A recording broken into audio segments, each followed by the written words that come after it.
My name is Lynn. I am the nurse manager for a medical ICU and a critical care unit in 2 facilities. Been a nurse for 17 years, 14 of those have been in critical care, and I've been in nursing leadership for 8 years. My cohort, Susie, was not able to be with us today. I have no disclosures at this time. So just wanted to kind of give you a quick glance of our facilities. So the incidence of pressure injuries, as everybody has been talking about, is much higher in critical care areas than non-critical areas. There was a global study in 2018 that's indicated that 59.2% of injuries that occurred started in the ICU during the ICU stay. So we had some issues in our ICUs, and we really started to find why and drill down on some of those issues. But we came kind of to the same conclusion that I heard you speaking of, is that the Braden scale, although evidence-based, really does not target our patient population a lot. It's more for, I feel, I guess personally, med-surg and other inpatient units, not your critical patients. So our teams worked together and we developed an enhanced critical care pressure injury prevention bundle. We incorporated some new preventative devices, and then we also did some process changes, but our efforts were to target the needs of those critically ill patients. So we did receive IRB approval to trial this in both of our ICUs for 6 months. And then our measurable goals for the study were just to decrease our ICU pressure injuries in our units by 50% post-implementation, and to standardize that enhanced prevention in our areas. So our methods, we started developing this in January 12th of 2024. We initiated the education with our nursing teams about the study and the new prevention strategies. This information was shared with the team on our data and trends. That was one of the things that we learned throughout this implementation, was that you have nursing teammates who either have a varied schedule, they may be off for several weeks. A lot of the teammates really did not have the exact information about how many injuries we've had, what were they caused by, so on our end as leadership, just doing a better job at communicating that information. So each teammate attended one huddle session, and then they would sign an attestation. But the 30-minute huddle session was completely an educational session with myself, my clinical supervisors, and my service line educator. We would send things out to the team periodically, just with additional education, evidence-based practices. We did monthly prevalence studies. Those included myself and the service line educator, our unit wound champions, to capture pressure injury data, provide real-time education, and gather data on some educational opportunities, and to validate compliance. Visual aids were placed at the nurses station for prevention reminders, and the new products that we incorporated, the reps came in and did some education on that. So this was one of the things that I think surprised me most during the study. We created these anonymous peer audits to where when you received a report on that patient, or you went into that patient's room, the nurse could do the audit completely anonymously, just validating what prevention measures were in place, what was missing. And it really, it helps. A lot of times in nursing, you have nurses with different skill level, different backgrounds, and some are not as comfortable in, saying, hey, you forgot this or forgot that. So it really gave us a true picture of what was in place and where we were with compliance. We also collaborated with our respiratory department for BiPAPs and any device-related issues with respiratory stuff. And I will tell you with the anonymous audits, the request, we had to have 21 a week. And I will tell you, but because they were anonymous, I got almost double that every week without even asking. So they felt very comfortable in doing that. So this was kind of our enhanced bundle that we created over here on the left. Each nurse would do this for every shift, and it had to be turned in so we could review them and go through them. A lot of the things that we included was that 4 eyes in 4 hours. Initially, when that patient gets admitted, you have 4 hours to do a complete head to toe skin assessment. And then you also had to have another nurse sign off on that skin assessment as well, to validate that everything, as you documented, was in place with 2 nurse verification. We did implement, like I said, some additional products. And then about midway through the study, this was very manual, as you can tell. So we also were continuing to look at research, getting feedback from the team as we went through kind of the pilot, just saying, hey, do we need to make some shifts here, adjust to what the needs were? So as we continue to review the research, we, about halfway through the study,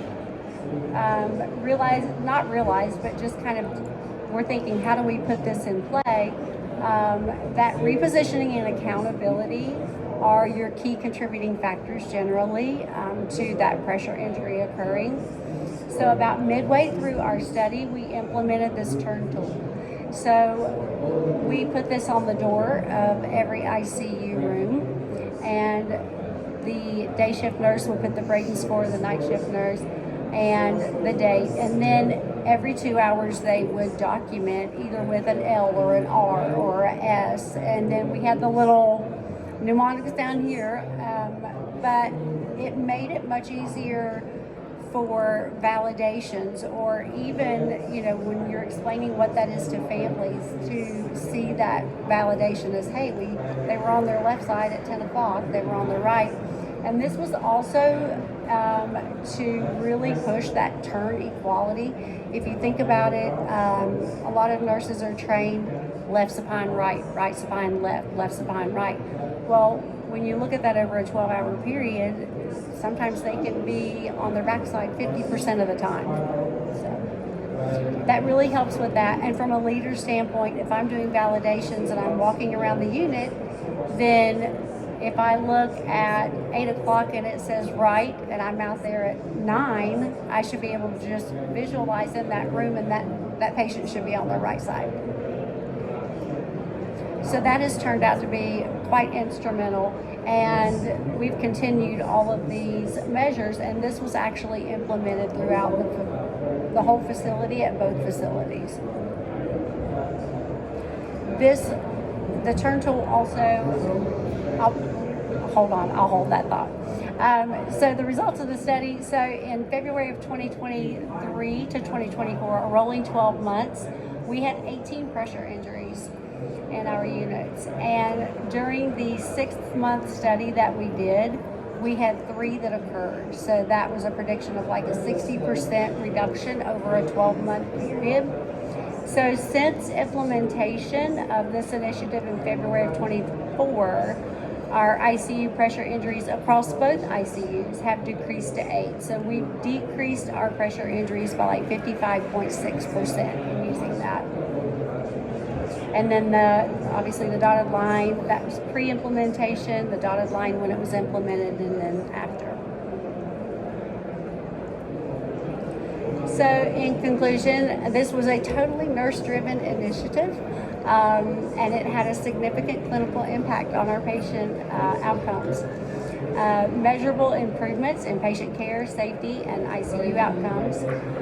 It was very collaborative, and I will tell you, one of the biggest things that I really saw was that shared accountability and a collective responsibility for that patient. It wasn't just one nurse being completely responsible for all of the turns, or one CNA.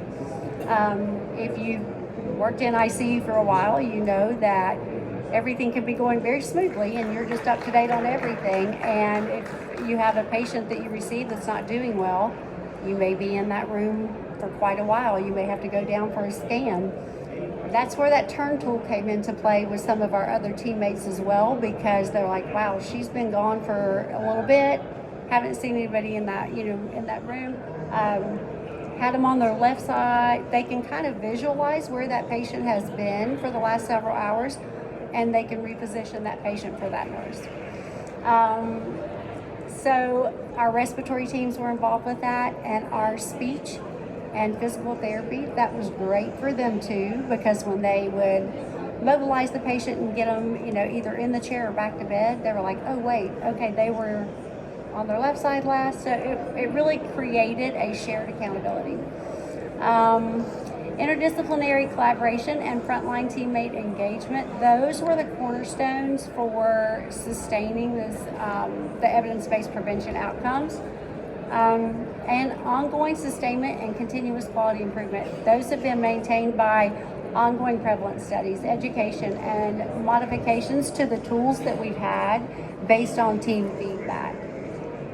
And that's just one of my favorite quotes. Patient safety is not just a priority, it's the foundation of critical care. Every design, every intervention, and every moment at the bedside shapes outcomes. It's kind of like what you were saying. Yes, it's skin, but we all know that can be detrimental for the outcomes of our patients. All right, any questions? Thank you. Any question for Lynn Thompson? Have you thought about eliminating supine as an actual position change, since they spend enough time in that position related to care activities? So we did implement that if the patient has a wound, if the patient comes in with a DTI or anything on their sacrum, they should not be in that supine position unless they're having a meal. So we did implement that in the unit. That was purely team feedback. So like I said, I think really having the entire team engaged and understanding the why behind all of it, they were driven. So yeah, definitely a collective effort. Well, Lynn, this is definitely a patient-centered, care, and I love it. And I think we had to applaud our nurses for coming up with this initiative. No, seriously, because I think it is very important, and we cannot thank enough our nurses for leading and paving the way for this, because I think it's definitely really important. I know Atrium is a large organization. Is this implemented to the entire system already of Atrium?